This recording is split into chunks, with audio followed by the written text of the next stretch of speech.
Good morning and welcome to Take Your Life Back. Today's show with me, Ralf Friedrichs. I loved alcohol. I hated alcohol. I was confused during my early recovery. Folks, so many times I get emails from people saying, God, Ralph, what do you do when you love alcohol so much but yet the next day you hate it? Or what do you do if you love it so much that now that you're sober, you still miss it? Today, I'm going to talk about I loved alcohol, I hated alcohol. First, I want to give a shout out to Larry Geis from the Geis Academy at 516-485-2741. That's 516-485-2741. Larry Geis is an addiction recovery coach. He is a life coach. He will help you from yesterday to today, not worrying about where you've been in life, because it's not important where you've been. It is important where you are today and where you are going tomorrow. Folks, Larry Geis from the Geis Academy can be found on the internet at odysseyconsultant.org. That's odysseyconsultant.org. Larry Geis from the Geis Academy. Give him a call at 516-485-2741. Tell him that you heard about him on the Take Your Life Back Today show with me, Ralf Friedrichs. Folks, I have a great story to share with you about globaleyeglasses.com. They are focused on saving you money. I had a patient yesterday. He texted me to give him a call. On the text it said, listen, Ralph, I saw you on the show. I did buy a pair of glasses from you, but I'm having a problem seeing. Is there anyone I can talk to over the phone? So I decided to give him a call, and we went over his prescription, and I said, you know what, Mr. Blank, first thing I noticed is that you have such a difference in the right eye and the left eye that it requires a certain thing that is a optical term for slab off.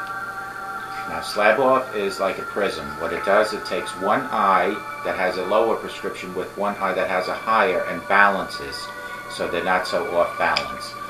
So as I said that to him, he goes, you know what, Ralph? On my prescription, the doctor on the bottom, in the memo section, said I need slab off. He was so happy, so impressed. Nowhere else can you get online help like you do at globaleyeglasses.com, where they give you a board-certified optician on call to help you solve the problem. So, this Mr. Blank returned his glasses. We ordered him last night the right lenses. He paid the difference, and he'll be able to see once they're finished. This is what I'm talking about. You get online service, 80% less than any freestanding brick-and-mortar store in your neighborhood, and yet you get not only the customer service online and over the phone, but you get the optical knowledge that comes with it. Not only am I your host of the Take Your Life Back Today show, but I'm also your person with over 30 years of optometry experience on call should you need it. Give us a shot at globaleyeglasses.com. Let them focus on saving you money. Go to www.globaleyeglasses.com. I loved alcohol. I hated alcohol. I was confused during my early recovery. Yes, my name is Ralph, and I am an alcoholic. I am a recovering alcoholic living 24 hours at a time, 7 days a week, 365 days in recovery.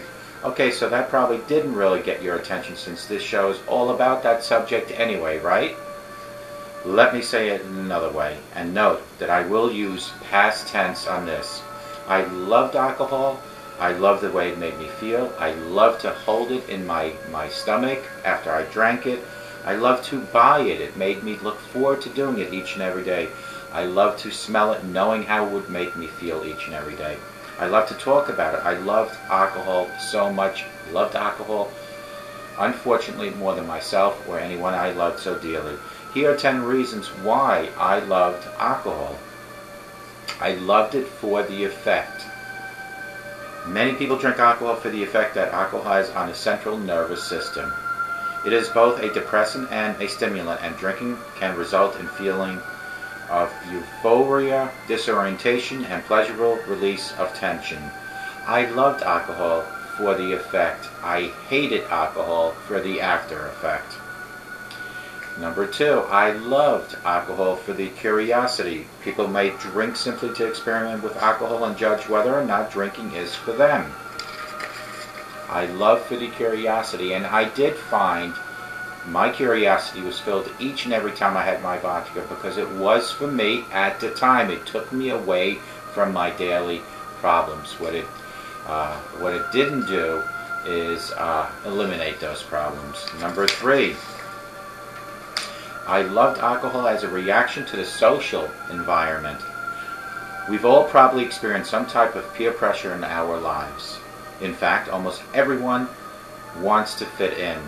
Many people try alcohol when they are in a social setting where everyone else is drinking in order to feel accepted and part of the environment. When people drink alcohol like I did, I thought I could just fit in so much better because I was able to laugh and speak differently than I would do sober. But you know what, folks? I hate alcohol because now I see that that was nonsense. It was nonsense thinking because I can actually fit in the social environment sober a lot better. Number 4, because they see it modeled by others. Environmental factors such as the influence of parents or older people play a role of the initial alcohol use. What you see at home is what you're going to probably do. This is why I always tell parents, grandparents, and legal guardians to lead by example. For example, parents who drink more than who view drinking favorable may have children who do the same. Number 5, as part of a normal development transition.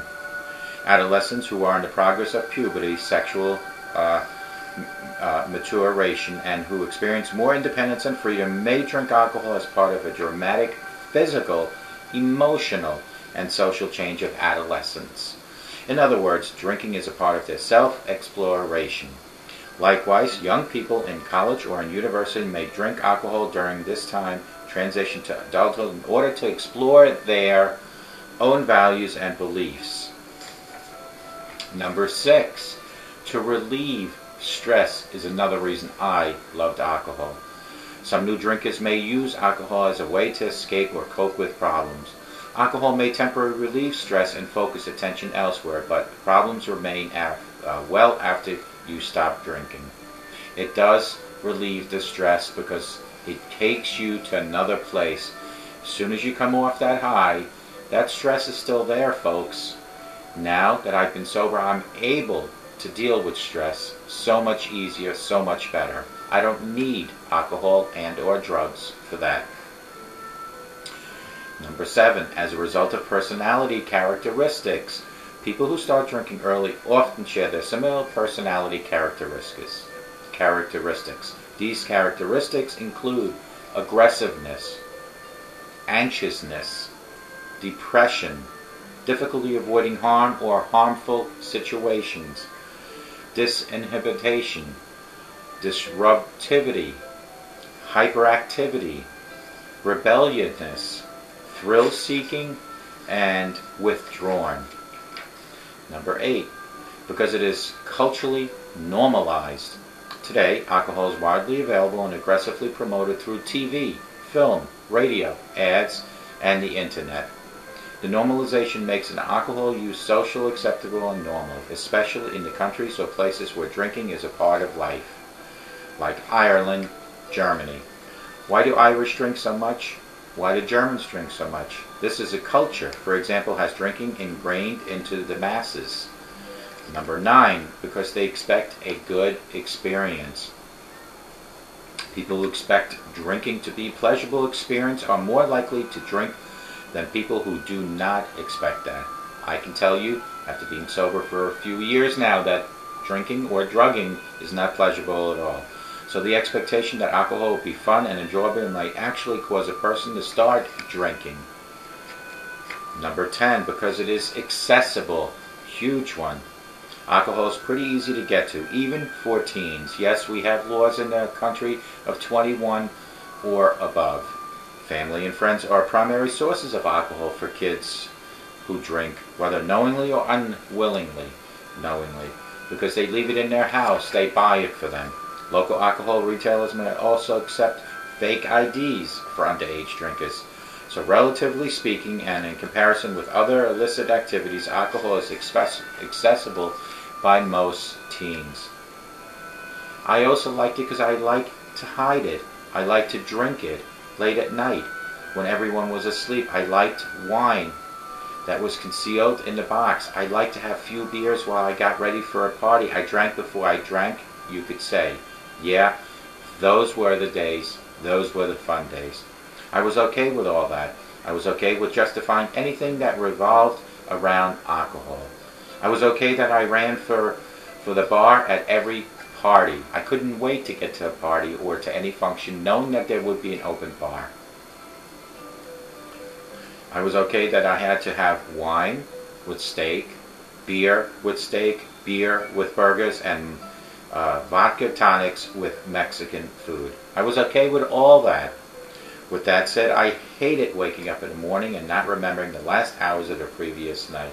I hated looking in a mirror that same morning and seeing a pale face with bags under my eyes. At some mornings, those eyes might have extra puffy because I cried in the same mirror that 6 hours earlier.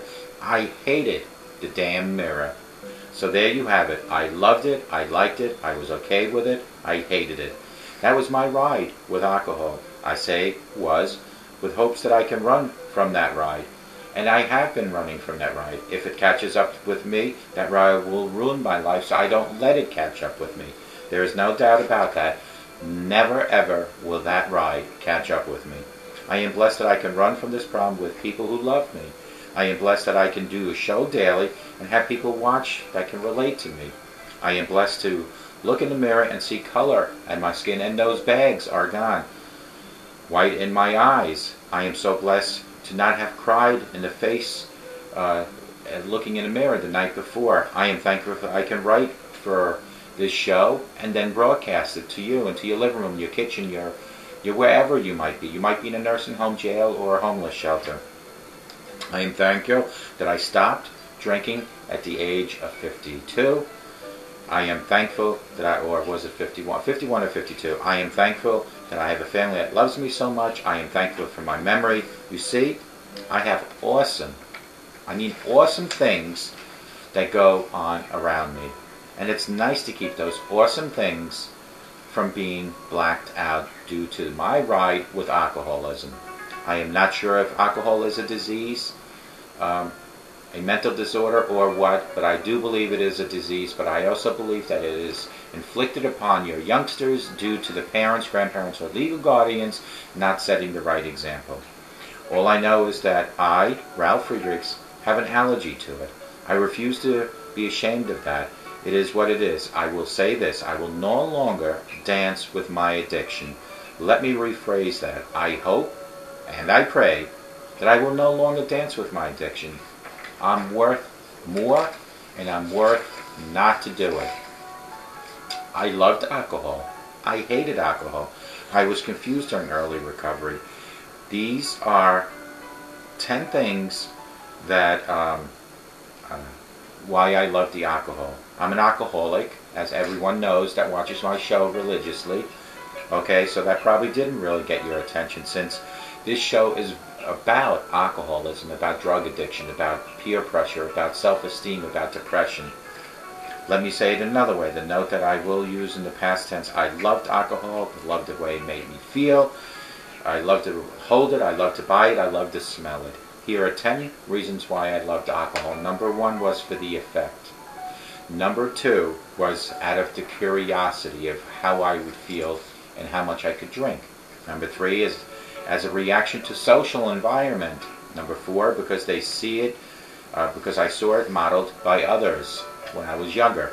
Number 5, as part of a normal development transition. Number 6, because it relieved stress in my life. Number 7, because of the personality characteristics. Number 8, because it's culturally normalized. It's okay to be a drunk, I guess.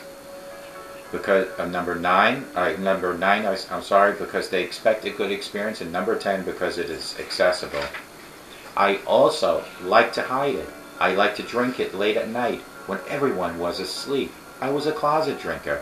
I liked wine that was concealed in the box. I liked to have a few beers while I got ready for the party. I drank before I drank. I guess you could say that. Yeah, that was fun. Yeah, I was an alcoholic. Still am an alcoholic, but now I've learned to live in recovery, live a sober life. I was okay with all that. I was okay with justifying anything that revolved around alcohol. I was okay that I ran from the bar, ran for the bar at every party every night. I was okay that I had to have wine with my steak, beer with my burgers, and vodka tonics with my Mexican food. I was okay with all that. I thought it was okay to be that way. With that said, I hated waking up in the morning and not remembering the last hours before I fell asleep. I hated looking in the mirror the same morning and then seeing a pale face with bags under my eyes. On some mornings, those eyes might be extra puffy because I cried in the same mirror 6 hours earlier because of how ashamed I felt from all the drinking and the disappointment I caused within my own family and people around me. I hated the damn mirror after a while. So there you have it. I loved it, I liked it, I was okay with it, but I hated alcohol. That was my ride with alcohol. I say it was with the hopes that I can run from that ride. If it catches up with me, that ride will not only ruin my life, but probably kill me. There's no doubt about that. None whatsoever. I am blessed that I can run from this problem with people who love me. I am blessed that I can do my daily show to broadcast it into your living room, your kitchen, your homeless shelter, your nursing homes, your hospitals, even some jails broadcast me. I am so blessed to have people, wherever they might be watching me, enjoy what I speak about daily. I am blessed to look in that mirror and see the color on my skin, white in my eyes, and I'm so blessed to not have cried that very face the night before. I am thankful I can broadcast for this show daily and tell you this right now. I am thankful that I stopped drinking at the age of, I think, 51 or 52. I am thankful that I have a family that loves me so very much. I am thankful for my memory, that I'm able to memorize a lot of this. I have awesome things that go around me, and it's nice to keep those awesome things from being blacked out. I am not sure if alcohol is a disease, although I do believe that very strongly, or a mental disorder, or what. All I know is that I, Ralf Friedrichs, have an allergy to it. I refuse to be ashamed of it. It is what it is. I will say this. I will no longer dance with my addiction. Let me rephrase. I hope and I pray I will no longer dance with my addiction. It'll be worth it. And, you know, when we speak about memory, because we are so sober now, I was working on a speech that I will be, not a speech, but a little remark that I want to say at an event next week, which is the launch of a Name to Know show that I was on. It's a red carpet affair with paparazzi. And in this little remark, I talk about what addiction, what it feels like to have either alcohol or drug addiction. And pretty much to recap and put it in a quick, small nutshell. It's like you being in a coffin. You might think you're dead, but you're not. You're alive in this coffin, but yet you're buried 6 feet under, and you have all that dirt on top of you. You're banging on the coffin, hoping to get out, but because of the weight of the dirt, nobody can hear you, nor can you push that coffin lid open. So you bang on it even harder, hopefully loosening up the dirt. So someone maybe on top of the grave that's mourning your death will hear you and start digging you out. Well, this is exactly what it feels like to be addicted to drugs and or alcohol. Because the bottom line is that while you're in that coffin and you're alive and you're banging, and you might feel that you're dead, you're still alive. And there might be someone, somewhere, that could help you. But in between you have that dirt that's heavy. And the bottom line really here is that if you ask for help, some people, somewhere, will help you, folks. But you need to ask. You need to realize that you cannot, and I repeat, you cannot conquer alcoholism or drug addiction without the help of others, whether it's professional help or friends. Reach out to them. Don't be caught in that coffin alive. banging on the lid because you can't lift the lid because all the weight. Don't let all the weight on your shoulders be alone. Let someone help you dig you out of that grave. Let someone help you dig you out of your alcoholism and lift you up. I will tomorrow read exactly what I wrote because this was just a quick memory of what I wrote. But the bottom line is that without help, whether you're in the coffin alive trying to get out and you need somebody to dig you out, or you're at the bottom of that rocky pit called rock bottom of alcoholism or drug addiction, reach up and reach for help. I always say that the only way to succeed at beating alcoholism and drug addiction is two things. You need to break down that wall of denial, and you need to reach up to your higher power, in my case, my God, and ask for guidance and direction. Obviously, your life isn't going too well if you are in that predicament. For most that watch my show, they have some sort of situation, whether it's in their own lives of alcohol or drug addiction, or maybe a loved one, or for educational purposes. But I try to keep this show informative enough to give everybody a little bit to think about. Whether you are the alcoholic or the drug addicted, or you have a family member that has alcoholism or drug addiction, or you're using or listening to my videos for educational purposes. I am here to help you take your life back. Text me at 631-599-0218. Call me at 844-405-HELP. Get a hold of Larry Geis from the Geis Academy at 516-485-2741. We are all here to lend a helping hand. It is up to you to reach out to us because you know how to find us. You know exactly where I am. I am at the other end of this camera, but I don't know at what point or where do I have the reach of this great show and the location. So reach out to me at 631-599-0218, 844-405-HELP, and let me help take your life back. And you have to remember, folks, a sober today, I promise you, will give you a better tomorrow. And all the changes we always talk about on this show only happen in very small steps, small increments. But eventually you will see the changes financially, spiritually, relationship-wise, health-wise. These changes are coming, but you need to have patience and you need to work the system. The system is quite clear. Stay away from alcohol and drugs. Seek professional or help from friends.